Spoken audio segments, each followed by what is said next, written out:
Can anyone learn to play by ear? Something that I noticed when I was teaching piano is a lot of individuals were almost bragging about a certain family member that they're able to play by ear.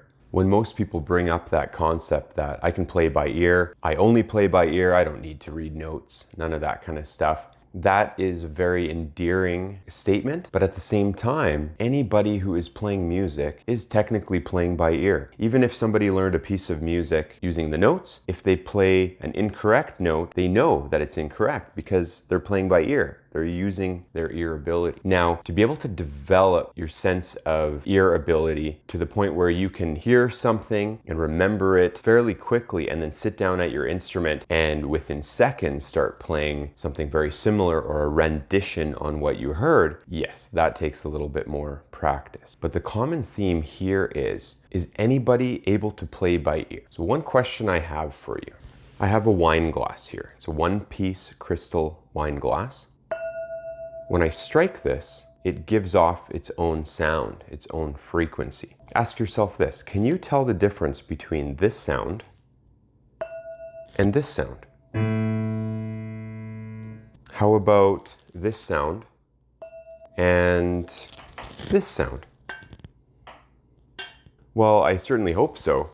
These are very unique frequencies and they have different timbres, different sound structures. The wine glass was a little bit more of a pure sound, whereas on the piano, we get a much more pure sound, and then with something like a pot, well, the vibration is not going to be as crystal clear, so we're going to get a bit of a muddled sound. Can you tell the difference between those different sounds? If you said yes, you will be able to play by ear. To be able to sit down, play something that you have heard on the radio or on YouTube or on TV, or maybe you heard somebody singing it at a concert, well, we're engaging a different part of the brain now. This is where the memory comes into. So to be able to remember what a sound sounded like when you first heard it and then replicate it on your instrument, whatever your instrument may be, that's where the skill portion comes into play. Now, the most important skill when it comes to playing by ear is the concept of audiation. And Rick Beato talks about it in one of his videos, and we'll post the link below. This is where we are able to hear a sound and replicate it internally in our mind and take it further and replicate it with our voice, even just by humming, and then further matching that to the instrument that we're playing. That is the crucial step to being able to play by ear. Now, if I take this wine glass and I strike it, I'm listening for that tone. There is a wonky sort of sound in here, so it's not a pure element. There's going to be some weird, probably angles or something that's giving it a slightly off tone, but it does give us a pretty straight frequency that we can then match with our voice. There are other overtones in here as well that's throwing it off, but for the most part,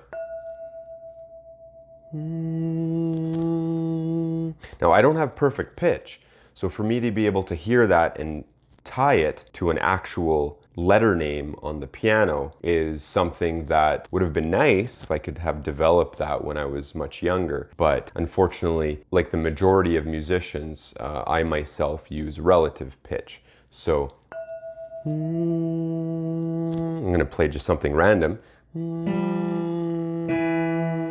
And from that key that I played earlier, I was able to find out the frequency of this.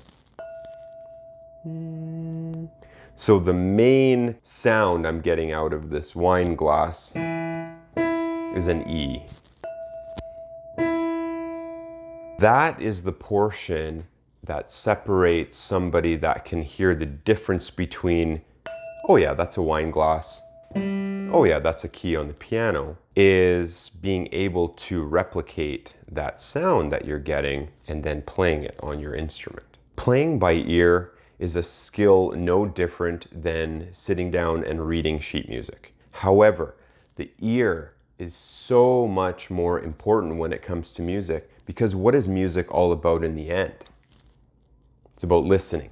It's about getting a satisfying sound, something that we want to listen to and it makes us feel good or it makes us feel sad. It has to evoke some sort of emotions. And that is what music is all about. And that's why we love music, is not because you hear the latest trending song and you want to get the sheet music and stare at the sheet music. No, I mean, the sheet music is a great way to be able to relate how to play that piece of music in one version, but the key is we really enjoy listening to it. Music is all about listening. If you can hear the difference between sounds, you can tell those are different sounds. You can be able to play by ear. It might take you a little bit longer than others, because one very important factor to being able to hear a song that you really like and then sit down at your instrument or stand at your instrument and replicate it, there are some musical theory concepts that really help to make that much easier to play. But the bottom line is, if you can hear the different sounds and differentiate those sounds, this is a wine glass, this is a piano, this is a violin, this is a piece of wood getting hit, this is the crackling of wood in a fire. You can tell the difference between those sounds, you can totally play by ear. Because then we take it a little bit further. Can you hear the difference between side-by-side keys on the piano? If those two sounded different to you, perfect, then you're one step ahead. If they didn't sound that different, well, just pay more attention. And then let's make it a little bit harder. How about it's a much closer gap? So those two sounds are less different than those. Training your ears, and I mean, not your physical ears, but internally what you can actually hear, and put the information in your brain such that you can tell the difference of those two tones. That's where the skill really lies. So if you really want to be able to play by ear, start by hearing the differences of sound with completely different items, a wine glass, a metal pot, then move it to the instrument that you're playing. Play very far apart tones, make sure that you can hear the difference between those, and try to and being able to hum those tones, very, very important skill, and then slowly bring them closer and closer together.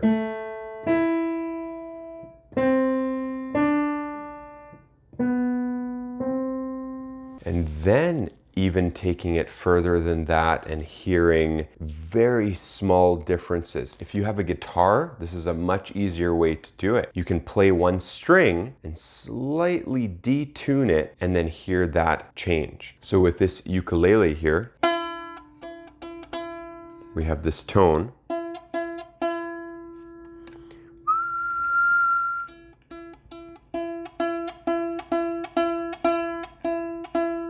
You hear that change? Very, very slight.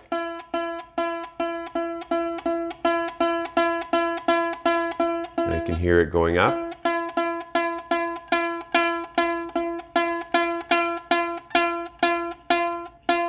Being able to hear those very small changes is going to be one step even further. If you already tune your guitar and you can tell those minute differences, that's excellent.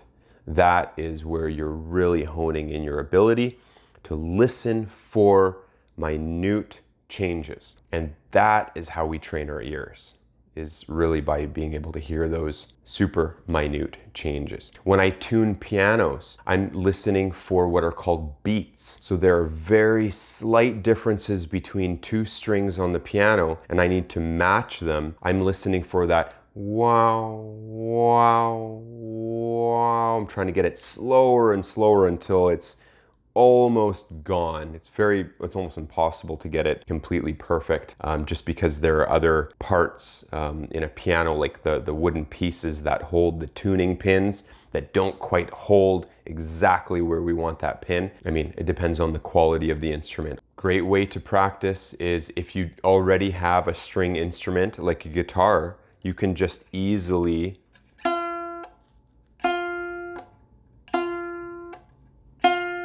hear the differences just by slightly tightening the string and loosening it. And that's how we train our ears to be able to play by ear.